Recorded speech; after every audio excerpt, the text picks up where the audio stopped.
Aloha, everybody, and welcome to another episode of Warrior Women in the World of Entrepreneurship podcast. I'm joined today with Keala Souza, and she is the founder of Hawai'i Bread Co here in Oahu. Right, you are on the island of Oahu? Yes, we are, Kapolei. Awesome. Perfect. So I came across you through just Instagram. I think I saw, I don't know if it was Mike Kailua or somebody else post about you, but I couldn't help but look at the page, and it's absolutely beautiful, the product that you make, the artisanal Hawaiian bread. And I would love if you could just kind of tell us more about how you got into that and just kind of what brought you up to even creating your own business that you've been able to grow and sustain. So let's just start with kind of how you got into everything. And also welcome to the podcast. Thank you so much for having me. I'm so excited to be a part of this. I think this is such an awesome podcast. It's so great for women to have their own little section in the world, you know, so this is amazing. I love this. I'm so happy to be here. Hawai'i Bread Company didn't start as Hawai'i Bread Company. We started basically when the world kind of went a little crazy during the pandemic, you know, and I have children, I have a family. So we were kind of just looking for ways, okay, how can we make sure, you know, with the stores closing down, how can we make sure that our family is still able to eat healthy, nutritional meals, you know, and not so much relying on big box stores to do that for us. So I saw a lot of family members who've been baking bread for years. You know, it's something that they've always done. They didn't really think anything of it. And I always wanted to try. And my first loaf was like a rock. It was terrible. I think it was so bad. It was about maybe 8 or 9 years ago when I made my first loaf. It wasn't sourdough. It was basic sandwich loaf. And it was so bad. I'm not even going to sugarcoat it. It was bad. Hey, I mean, that's the way of doing it, right? It's got that trial and error, but go ahead. So, yeah. And when was that? That was during the pandemic or no, even before that? So that was prior. My first loaf was prior to the pandemic. During the pandemic is when I decided, you know, I really need to learn how to feed my family. Yeah. I got to take this a little bit more serious. So I started baking at home. Family members had gifted me starter. I had made my own starter. I was watching every single video and just researching as much as I could on how to make a basic food as bread. So that's where that kind of started. It did progress into, okay, it's getting better. It's getting easier. I kind of know what I'm doing. And after that, then I wanted to be able to incorporate Hawaiian flavors and just Hawaii into our bread, my bread at home for my family. Because when you think of bread, bakeries, artisanal goods, you don't think of Hawaii. It's not a Hawaiian thing. You know, yeah. Think of Europe. That's your thought process. French cafes and things like that. And I wanted to show with creating Hawai'i Bread Company that Hawaii can be in everything. You know, it can be in all places, even places that we didn't originate from. We could still touch people's lives with Hawaiian flavors, with just us, our spirit. Yeah, absolutely. Yeah. The only Hawaiian bread I came across in New York, which I'd only ever heard about, which I'm sure you're going to know what I'm going to say, right? King's Hawaiian. King's Hawaiian. They are pretty famous.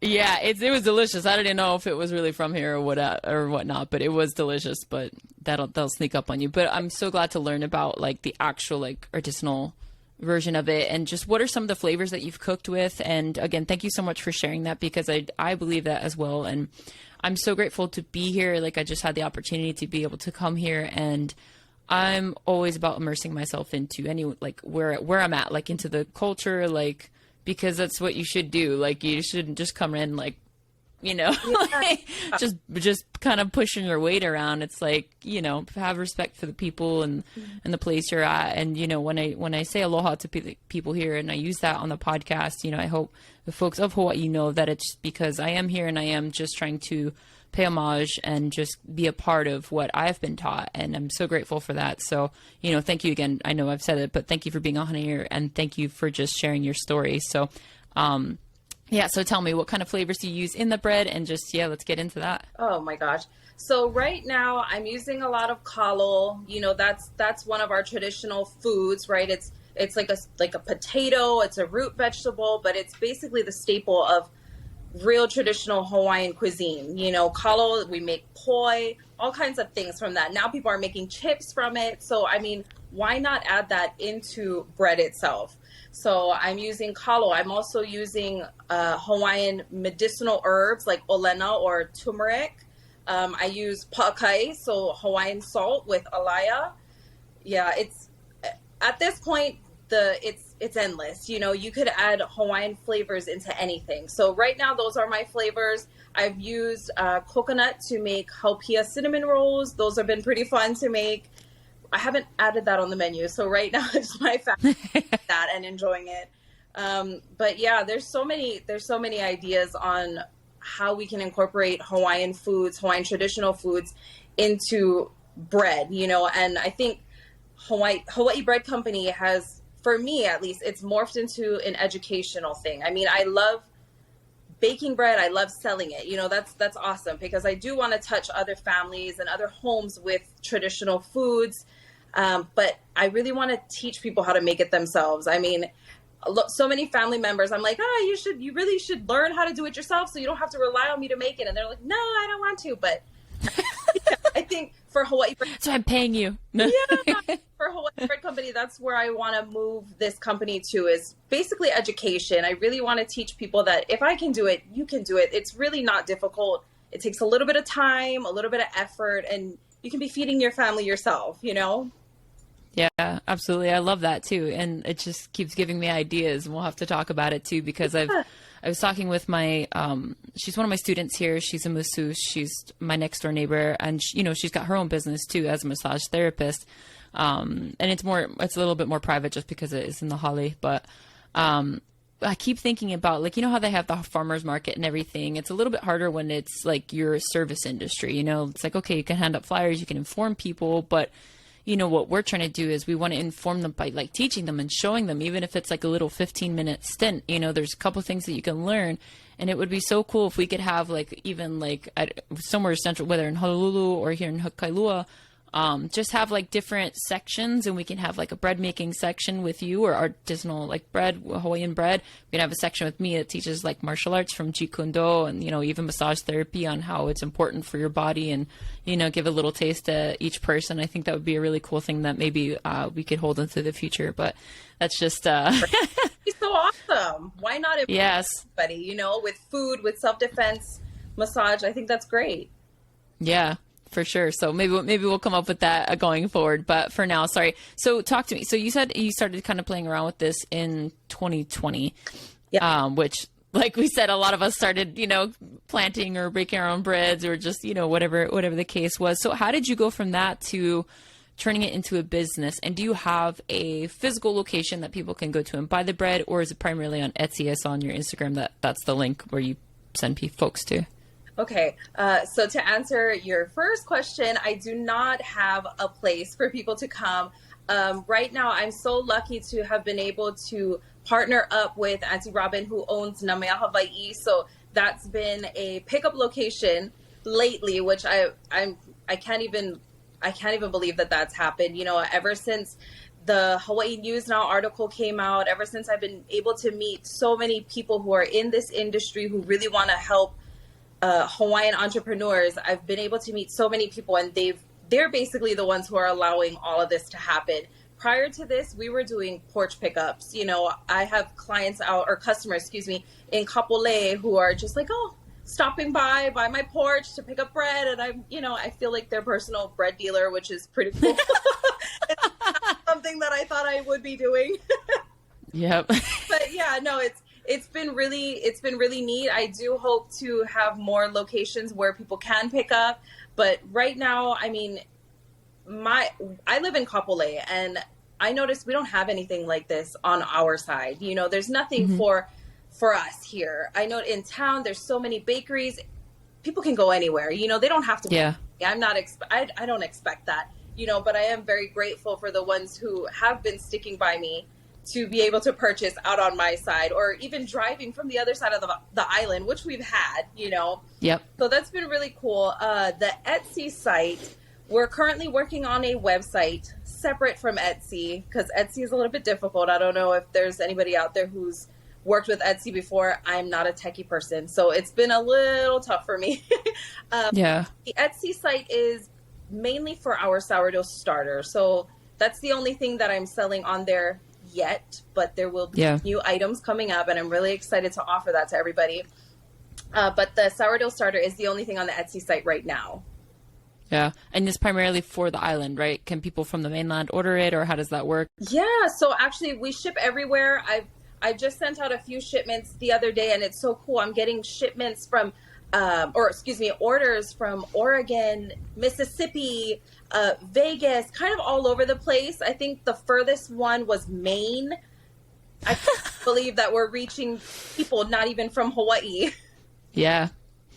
It's anybody who's probably looking up. Well, I mean, who knows? Maybe somebody's out there visiting. But again, it's just like there are people who look into the culture too. And I think it's so incredible to see and to, again, be appreciated for the culture, because, there's been a long history of people not respecting it, and even still, right? It's not even just history. It's still today. So, and Hawaii has such a very rich, beautiful, spiritual culture too. And just, there's a few sides of it though, right? Like I've talked about this with a couple other people. There is the beauty and the aloha, but it's also the don't mess with me either. So, but yeah, so creating a business is not an easy thing. And like you've already mentioned, Etsy is not necessarily the most easiest or user-friendly for at least what you are doing. From other people, I've heard that it's a great revenue, or at least, in prior years. Recently, I haven't heard too much about it, but I know that's been a great place for people. So you're creating your own website currently, right? That's what you're saying? We are. Yeah. Okay. Awesome. So that's in the works, and I know how much work that takes. So yeah, I have no clue what I'm doing. No clue. Yep. I just had to have somebody redo my website, because I basically chose a provider that wasn't great. Like I had tried with Wix, and no offense to anybody that uses Wix, but I tried it and it did not work for what I needed it for. It was not good. So, I went in a different direction. I think I had help with this. So, I know we're using Bluehost, but like we're also using oh man, I don't even know what else we're using because I wasn't on the back end, but say that again. You're using multiple ones then, huh? Yes, but I did not set it up. It was professionals that basically to help me set it up. So it's like a mix of like GoDaddy, Bluehost, and WordPress. Oh. But it's because of those things that it actually makes it a little bit more user-friendly once it's set up. So yes, I would definitely suggest once you have the money to get somebody to do it professionally. So speaking of money, how have you been able to kind of fund this endeavor? Did you have the stuff to be able to make the bread? Do you need specific equipment for it, or is this just handmade? Tell us the process of this. Mm-hmm. So sourdough itself is very simple. The main ingredients are simple ingredients that everybody has at home. It's flour, water, and salt. That's really all it is. For you to start a starter, which is basically your yeast compound that you need for your dough to rise, it's fermented flour and water. That's all it is. But yeah, the money thing. So when I started, pretty much just our home oven and a Dutch oven. That's it. A big heavy cast iron pot. That's all I had. As Hawai'i Bread Company has been growing, I've been able to purchase some things. So I was just able to purchase a shipping label printer, which I didn't think I'd ever need to purchase. But, that was one purchase that I made. I just purchased what did I purchase? A baking stone, and that's so that I can open bake. So that's something, that it's not necessary. If you're starting off, you don't need all of these things. You just need a Dutch oven, flour, water, and salt, and that'll get you far. That's how I started. That's basically the root of what Hawai'i Bread Company is. It's simplicity. It's something that everybody can do. All these little extra things that I'm buying, it's not a necessity to bake bread for your family. It's turning out to be a necessity for a company. Yeah. That's where we are. Yeah. So then how were you able to kind of get the word out? How did you market, again, because you are such a small business? I know Hawaii is very good with word of mouth, but again, if you're in the community, if they know you, but you have to still establish that brand. So was it through people already knew you and you just were talking about it, or more through Instagram? How did you go about marketing, and what was the most effective way to get you to be able to turn it into a company? Right. So it really just started with family. They're my guinea pigs. We have a family dinner every Sunday night, and I'm constantly bringing something to make for everybody. So it started with word of mouth.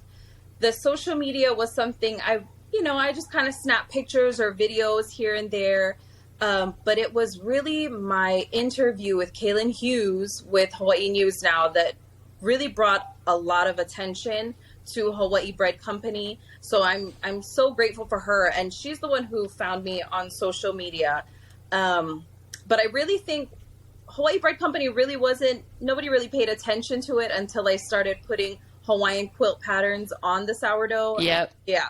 And until I started adding Hawaiian flavors into the sourdough. And I think that really resonated with people of Hawaii because it was something that they'd never seen before. But like I said, it's nothing special. Anybody can do this. I really don't want people to feel like, oh, this is not something I can do. I'm not cut out for this. Everybody's cut out for this. It's you just cooking at home. That's all it is. Yeah. And even if it's not this, that goes for anything, right? So you just started. That's it. And we've talked about that a lot. And even I had my mom listens to the podcast, which is great. And she was listening to one I just released this past Monday. And it was a young lady that was from living in New York now. And Justina Victoria, so she was the one, right? Like I said, just this past Monday. You're going to air a little bit later. So if you guys are listening to this, it's not the recent Monday, but go look at her up on the podcast. But anyway, so my mom was listening and she was saying the same thing. She's like, it's not that hard. All you need to do is just start. And my mom's like, she makes it sound so easy. And I'm like, it is, and it isn't, right? Like it is in a sense of like, yeah, just start doing what you like to do and what you would eventually like to continue doing. Right. And, yes, obviously though, the biggest thing is, yes, you do need to make money. So that's the hard part sometimes is because again, you want to share, you want to give to your family, you want to give to the people, and you do need to a little bit to kind of just get your name out there, give the samples. But to what extent do you do that before you start going like broke just even on ingredients alone? And whether that's ingredients for actual food or whether that's just ingredients or like in my case, like equipment for martial arts, right? Mm-hmm. So the point is though, it's just like you're saying, it's not, don't take starting a business as so intimidating. Don't let fear be the thing that stops you from potentially making something into something wonderful and great and an even more amazing experience. Right. It isn't for everyone though, right? But you don't know until you try. And no one says you necessarily have to make a business out of it right off the bat, right? Just start doing it. And like, I didn't think I would become a martial arts instructor, let alone like have like a tiny school here that I created. Like, I just started training in New York at Anderson's Martial Arts Academy and just kept it, I was given opportunities from the owners there and I kept taking them. So, the more that you're able to take those opportunities and grow, the more work you put in, the more you'll get out of it, Yeah. And so I'm so grateful that I could do that. And again, I'm still in the growing phase. So again, just going back to what you said, just start, guys. It's not just start, try to use simple things. And if you don't know, guess what? That's what we're here for. Yeah. we're here for you guys. So, okay. Sorry. So going into that, my little tangent. No, it was a good tangent. That was good. I like that. Thank you. So tying that back in, like you said, you don't want anybody to think that this is something that they cannot do. So again, whether that's baking bread or whatever else, but I do think there is something unique about all of you, and especially you, Ka'ala, is, it is something different. Like you said, it's okay, it's just bread, but then I started adding, natural things from Hawaii. Mm-hmm. Not everybody's doing that though, right? So that is what makes it special, and just the way that you're doing it, the way that you've learned how to do it. You are creating your own essence within that food, within that product. So it's always going to be unique just because it's you, So I think that's pretty incredible. And then you're showing that you can continue to adapt. When did you start adding, can you explain to us a little bit more like the quilt patterns and what they signify as well? Well, I just kind of I noticed that, like I was saying before, there is really nothing that can tie bread to Hawaii. Obviously King's Hawaiian sweetbread, that's about it, right? That's all you got. That's all they think of when they think of bread in Hawaii is, King's Hawaiian sweetbread. It's sold everywhere, so I just really wanted to be able to mark or market, in a sense, something that is close to us as people of Hawaii, which is Hawaiian quilt patterns, which are leis, which are just things that you would think of in the stereotypical sense of Hawaii. When you see movies about Hawaii, not saying that that's what Hawaii is, but when you see movies of Hawaii, those are what you think of, our leis and Hawaiian quilt and things like that. So in a sense, I just wanted to be able to market my bread to Hawaii people, because these are flavors that we're accustomed to, but also to educate others not from Hawaii that we can have a place here, so that's where the Hawaiian quilt stencil prints came from.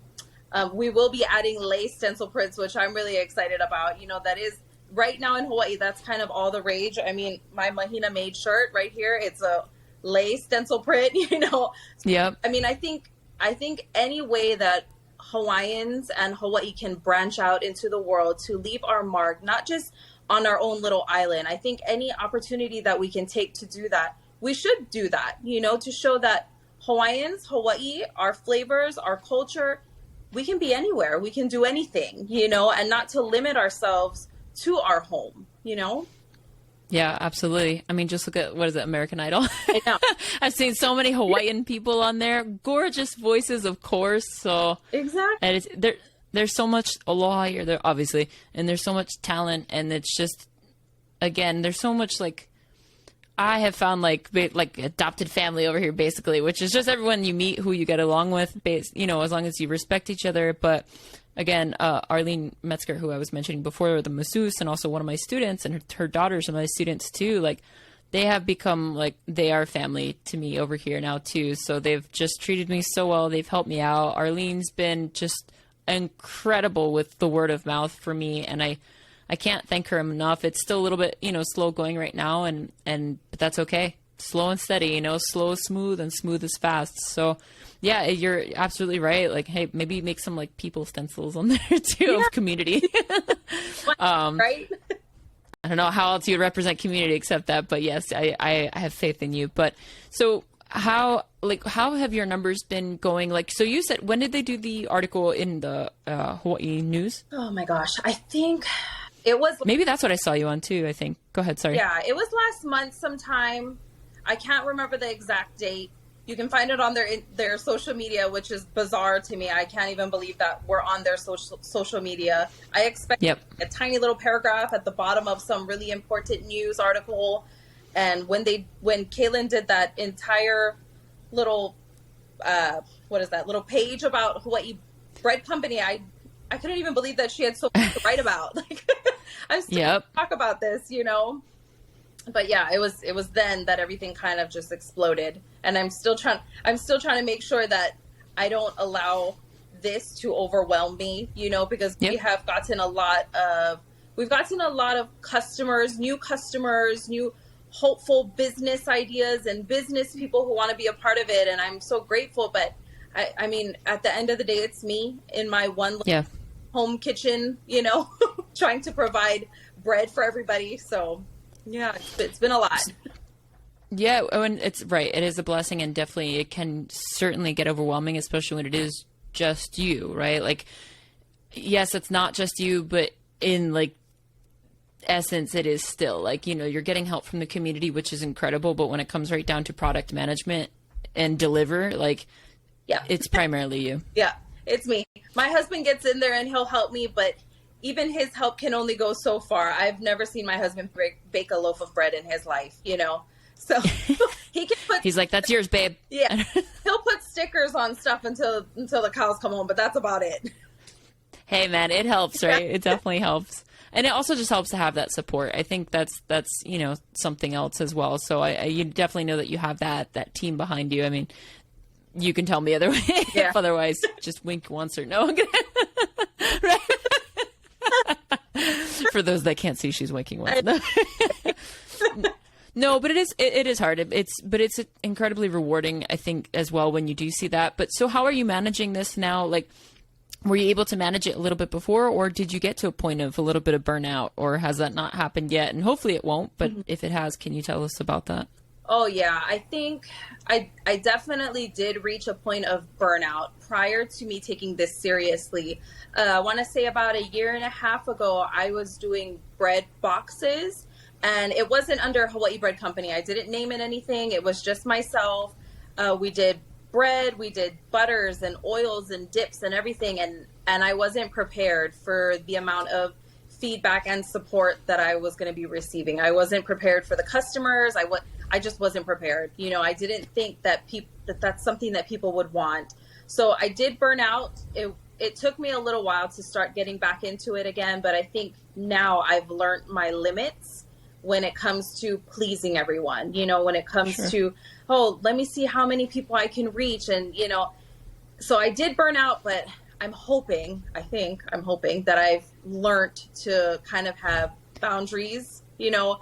I've had to turn down a few really big orders that I was really upset and bummed out about. But I mean, to be realistic, I really couldn't fulfill these things, you know, and I had to come to terms with myself. Like, I want to do this, but I know I can't. You know, at the end of the day, I'm still a mom. I'm still a wife. I still have things that I have to do at home.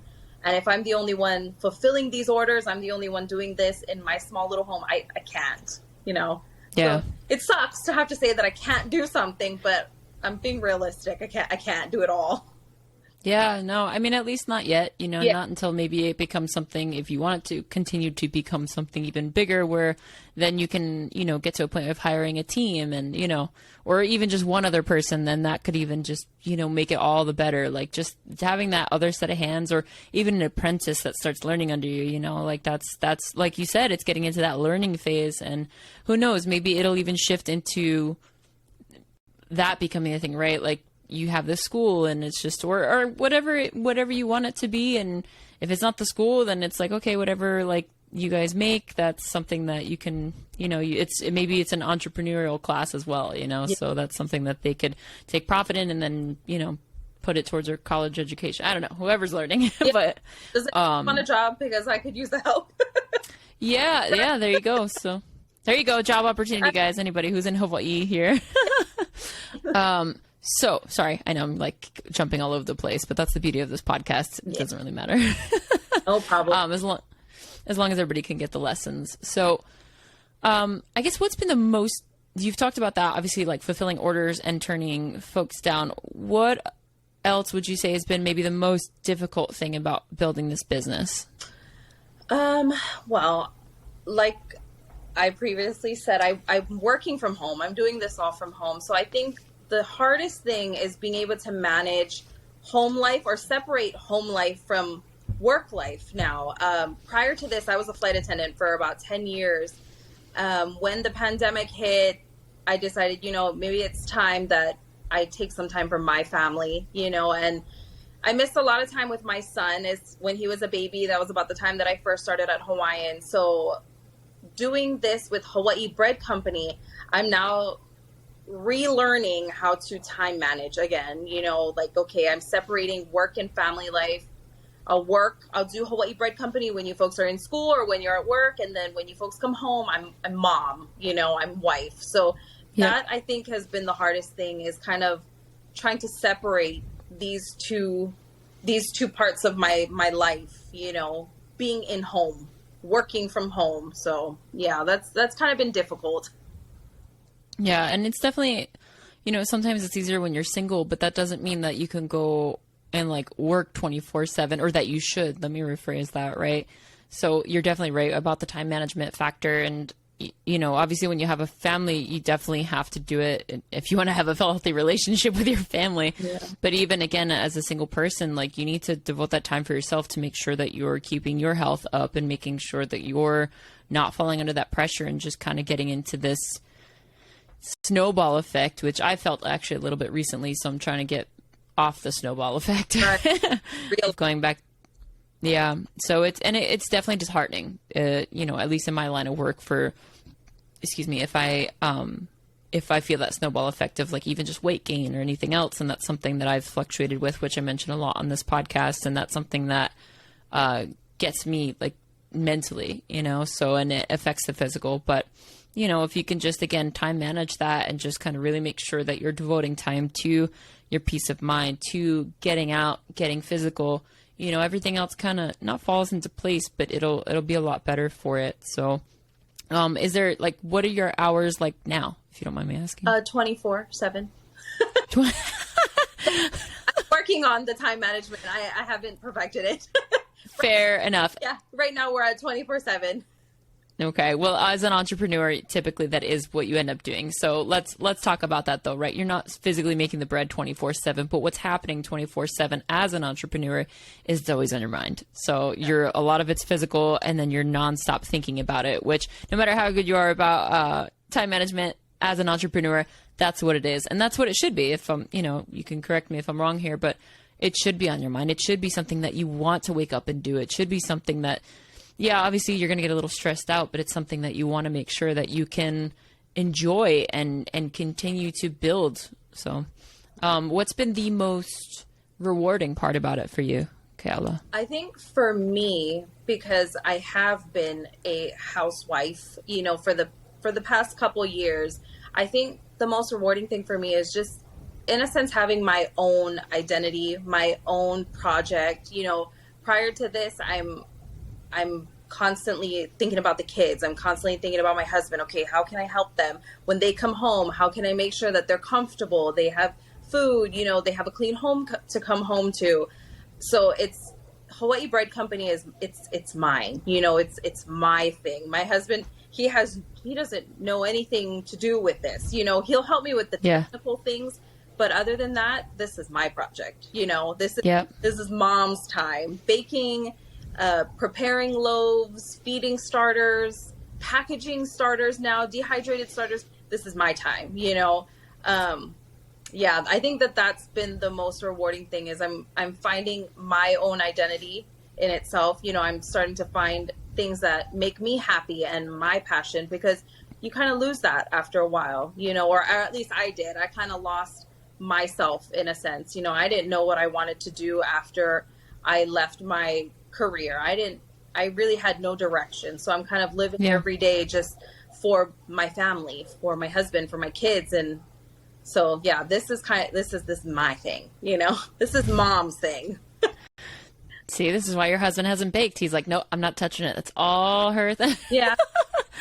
How long were you a flight attendant for? And what was that like when the pandemic hit? I know, like you said, everything kind of went up in the air, and you did mention it, but how long were you in that corporate world for? I was there for almost 10 years. It was a little difficult. It was a scary time, in our nation, in our job with our company. It was a scary time. It wasn't a good time, so I think that's where I kind of had to redirect my focus, because prior to that, I'm not going to say my job is easy, but we were very fortunate with our career, to kind of come and go as we please, travel the world. We were very, very fortunate. So I really had to redirect my thought process. I had to redirect my values and things that were important to me, because in that time that I was in that corporate world, I missed so much with my firstborn. I missed a lot that I don't think I'd ever be able to get back. So in this time, I've been able to grow with him more. I realize he's just like me, and it's probably a good reason why I wasn't there so much in the beginning, because he would be even more like me. Mm-hmm. But yeah. Sorry, did I answer your question? Yeah, no, you did. I'm laughing at the at that. I think that's funny. Especially it's like, well, thank you for sharing that, by the way, because I know that that's definitely a hard thing when you can't be there in a place where you want to. But now it's amazing that, again, like you said, you're working 24/7 on this business, yet you still can have time for your family because you are right there. But you still have found something that's for you. So you've made time for yourself and your business. You've made time for your family. So now you're starting to get back to that. And you're also doing something that has to do with your culture, has to do with, your environment and the people within it. And that's, I think, amazing. And you're finding ways to incorporate that in something, like you said, that is so simple and not known to be a Hawaiian thing, right? Like, so that'll be the next podcast you're on, is it's a Hawaii thing. We'll see. I don't know. I'm just throwing that out there in the world, so we'll see if we can get you on there. I don't know the person, but I know a friend of a friend. Anyway, cool. So that's awesome. So let's go back to that, right? So you were in there for 10 years in the workforce. How old is your son? He is 12. He's going to be 13 this year. So yeah. Wow. Oh my gosh. So wow. Okay, you really first 10 years basically Yeah. of his life. Yeah. Wow. But, you know, That is definitely hard. I was real lucky because my husband is very understanding. We had family that really helped, you know, so they really stepped in when I couldn't or wasn't able to be here. But yeah, no, we're really, really lucky. So I'm just kind of skipping around here, but we've talked about the origin story of Hawai'i Bread Company. I kind of wanted to ask even deeper into a little bit more of like, I know you said it's just something easy, but I guess was this just one of those things that like people were just kind of trying and deciding to do, and this was one that you decided to do, like making the bread, or was it like your mom or grandma or somebody had like made it before and you're like, I'm going to give this a try, or did you just see it somewhere? Well, actually, the bread thing, I had started that about 8 years ago, and that's when I made the rock hard loaf. Okay. During the pandemic, I had an auntie who's living in the Big Island right now, and she would always post about her sourdough bread. And I wanted to do that too. You know, it always looked so good. And I remember constantly buying sourdough from Whole Foods, right? But during the pandemic, I'm like, no, I think I can make it better. You know, that's when I kind of started deep diving into nutrition and medicine and what's good for our bodies and what isn't good for our bodies. Things that I thought were healthy for us, I'm now realizing, oh, they're really not, you know. Yeah. Reading nutritional labels and ingredients and things like that. So it started from seeing that auntie and actually a friend down here also who were making sourdough bread for their family, who've been doing it for years, you know, and I didn't even know that I could do that, you know. Yeah. From my first loaf, I'm like, maybe I'm not meant to bake bread. You know, maybe It just haunted you. yeah, I'm like, maybe I'm not cut out for this, you know, but it just, I think after seeing what they were doing and learning from them and doing my own research and kind of just touching and feeling for myself what works, what doesn't work, that's where this all kind of grew from. Awesome. Yeah. So that was the timeline that I was missing. So I didn't realize that it was like that 8-year span. I thought it was like the first loaf we tried was in the pandemic and then you just got better at it. But no, that rock hard loaf was years past. That was the first one, and I gave it for 7 years and then I tried again. You're like, never again. Yeah. Oh, Well, be brave enough to attempt that. yep. Now look at you. Yeah. You got this whole big company on the Hawaii news and everything. So No, I'm still in the infancy stage. I still have a lot to learn. we all do, though. That's what makes you a good entrepreneur, and just, you know, what is making you give a better product every time, right? Like that's the thing for folks out there who are listening. It's like you still have to start somewhere, and even after you've started, you're not going to be perfect at it right away. Even if you've worked really hard, you're like, oh, I went to school for this, or I've spent years learning this. It's like, yeah, you spent years learning the basics. Now you get to like finally use them because you become better at the basics. That's what they teach you in martial arts as well. Like, you know, getting your black belt doesn't mean the end. It's just the beginning because you've now learned everything to a level that you're proficient at the basics. Obviously some advanced things too, like different techniques that like very beginner levels can't do, but the sign of a true master is how well they can do the basics, you know? So, yeah, so it'd be the same in kind of any situation there. So tell us about the nutritional part about it. Do you have a background in nutrition, or was that something else that you researched and discovered, and then that was something that you kind of looked and searched into within Hawaii? Actually, I don't. I have no background in nutrition. It's not, I didn't go to school for this. I'm not going to pretend like I'm the know-all, you know. It was just really wanting to make sure that my family was getting the best that they could, you know, eating the most nutritious whole foods that I could force them to eat. You know, being realistic, my kids are picky. It took a while for them to kind of adapt to, okay, we're not going to be buying so many box products anymore. We're going to try to make it at home, you know, and sometimes I'll get them on board. Sometimes I have to lie to them to get them on board, but not lying to their kids for their betterment. Mm-hmm. But yeah, no nutritional background. I research, and then I try to convince my husband that what I'm researching and what we're eating is the best thing for us. Yeah. I mean, that is what it's about. And like you said, you're using ingredients that we use, right? We've heard that they have medicinal properties and everything. So, what were some of those that you said? You said turmeric. You said, Yep. What else was there in there? I use a lot of turmeric. I use ginger. I use Hawaiian salt. I don't like to use iodine salt, so I try to use Hawaiian salt. I use local honey. We have a family member who is in Pauwilo, Big Island, she has her own bee farm. So, I like to get honey from her when I can, when it's available. Any locally sourced ingredients that we can find that are made here, and just basic ingredients. I think that's what it really comes down to for me is you go to the store and you'll buy a loaf of bread and nobody ever thinks to look at the nutrition. They just think, oh, it's whole wheat bread. It's fine. No, it's not. There's like 40 ingredients on there and you can't even read about 20 of them, So yeah, that's my thing is, okay, how can I continue to make sure that my family is eating whole grains, very nutritional foods, and then how can I share that with everyone else? Yeah. Okay, so I'm definitely not one. I can cook. It's just not my favorite thing to do because I like to spend my time either just relaxing or doing other things. And every time, like my aunt's, she was just here and then they left for a little while. But they'll make like a lot of homemade stuff, which is amazing. And something's not amazing because they'll make cookies and then I eat them. And I'm like, please stop making this. No, but it's fine. yeah, it's not when there's Reese's on top. But it's okay. That's going to be the next loaf for Keala, isn't it? A Reese's loaf. Yeah. I'll figure out a little better. Yeah, exactly. But so what I'm saying on this though is like now I'm like, man, you're absolutely right. Like I don't eat bread too much just because again, like I'm just for my weight management, I try to just kind of pick and choose when I intake those particular carbs, right? But definitely like, having it in the morning with your eggs or anything would be amazing. And just again, like hearing you say like very simple ingredients, like things you can just get off your shelf that still taste great. I love ginger.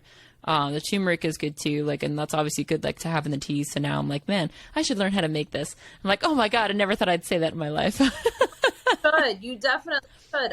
If you like tea, like you just said, another good one is mamaki. Right now I'm sample testing some flavors for mamaki scones, so just making sure that you're incorporating ingredients from Hawaii, in the place that you're living. I feel like it can't hurt you, Nothing here can hurt you. Well, I don't know. You look pretty tough to me. No, I'm not. I'm soft. Well, then come train with me, okay? Actually, that'd be a great idea. Yes, let's do it. We'll trade off here. You'll give me a bread making lesson, and I'll give you a martial arts lesson. Yeah. Keala, again, thank you for being on here. And I just want you, if there's one thing that, just because we're winding down on time and I want to be respectful of your time, I know it's Sunday night. What is it that you would like our listeners to take away from our conversation today? I think for me, I just want to make sure that everybody knows that they can do this. You can do anything, whatever you're passionate about, whatever you have a desire to do. You have this one life on earth. Don't sit back and watch everyone else do it. I know in this day and age, it's so easy to watch everybody on social media and just continue scrolling and wishing that you could be doing what they're doing. You can, all you gotta do is just get up and do it. Try it, don't be scared. You're going to fail either way if you don't try, you might as well get up and try. Just do something, Just do something, okay? I tell my kids that all the time, just get up, do something. Don't just sit, Yep. And sometimes it just takes somebody to tell you that because that. You don't want to sit there and like be on the couch, but it takes somebody to be like, hey, let's go. Yeah. And again, that is why we're here. That is why I've done this podcast. And, a lot of times, sometimes you'll hear me on other podcasts go into a little bit more detail about things. Like I would have loved to talk to you about like kind of the LLC point of it, but honestly, with just like what your product is and your background and how you've been able to establish it, we touched upon a lot of the points that I think are super important for not only the people of Hawaii, but also, around the world. And I hope people around the world are listening and just, take heart in this and know that you have a community here with us, with the warrior women in the world of entrepreneurship. And, if you ever need to reach out, Keala is here, with Hawai'i Bread Company or Hawai'i Bread Co on Instagram or, anywhere else. Definitely buy her product if you can as well and test it out. But yeah, reach out if, for anything, whether it's just a few questions or, anything. We're here for you guys. And again, thank you all for coming and listening to this. And Keala, thank you so much for being here tonight. And I just wish you all the success and hopefully we'll meet up soon. Yeah, thank you so much. I'm so grateful to be on this podcast. No problem. And thank you so much. And to everyone else, have a great night. Aloha. Bye. A big mahalo to all you listeners out there for tuning into another episode of Warrior Women in the World of Entrepreneurship podcast. I'm so grateful that we've got another round of incredible warrior women for this season 2. And thank you so much for listening into season 1. If you have not already, please do so. You can find it on Apple Podcasts, on Spotify, basically any audio listening platform, and also YouTube, because I have been posting them on there. So guys, keep tuning in, and please let us know what you think. Please like and subscribe to our YouTube channel, and just also download them off of those audio platforms. It helps us so much, and just keeping up the positivity. If you have anybody that you know who you would love to hear on this podcast, please send them our way and we'll get them on. Have a great day, everyone, and stay tuned for the next episode.